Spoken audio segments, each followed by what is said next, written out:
Welcome to our channel a small story. అనగనగా ఒక దట్టమైన అడవిలో ఒక కాకి ఉంది. అది తనంత ఎత్తులో ఎవరూ ఎగరలేరని మిరిసిపడేది. ఒకరోజు కాకికి ఏమీ తోచక అటువైపు ఎగురుతూ వెళుతున్న పిచ్చుకను ఆపి ఇలా అంది, నీకు కనీసం అందంగా ఎగరడం కూడా రాదా? పురుగు గెంతినట్లు ఉంది అని వేళకోళం చేసింది.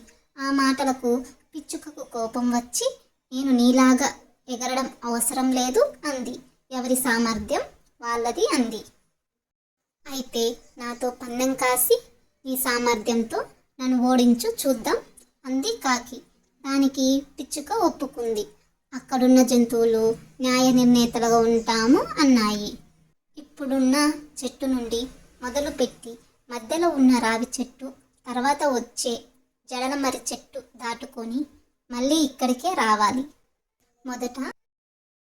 మొదట వచ్చిన వాళ్ళే విజేత అని ప్రకటించాయి. పందెం మొదలైందో లేదో కాకి సర్రున రావి చెట్టు దాటి మర్రి చెట్టులోకి దూసుకుపోయింది.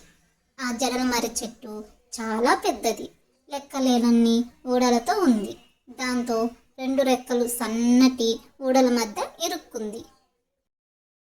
ఆ బాధతో అల్లాడిపోతుంది. పిచ్చుక సన్నగా చిన్నగా ఉండడం వల్ల కొమ్మల్లోకి దూరి ఆకుల మధ్య చేరి ఖాళీ చేసుకుంటూ తన గమ్యానికి చేరింది. విజేతగా నిలిచిన పిచ్చుక కోరిక మేరకు వడ్రంగి పిట్ట ఒకటి వచ్చి ఊడలను తొలగించి కాకిని కాపాడింది. దాంతో కాకికి ప్రకృతిలో ఎవరు ఎక్కువ తక్కువ కాదు అని, ఇంకా ఎప్పుడూ గర్వపడనని చెప్పింది. ఇందులో నీతి ఏంటి అంటే, ఎప్పుడు మనకి అన్నీ వచ్చు అని గర్వపడకూడదు. స్టోరీస్ ఎలా ఉంటున్నాయో కమెంట్లో చెప్పండి ఫ్రెండ్స్. Like, share, subscribe.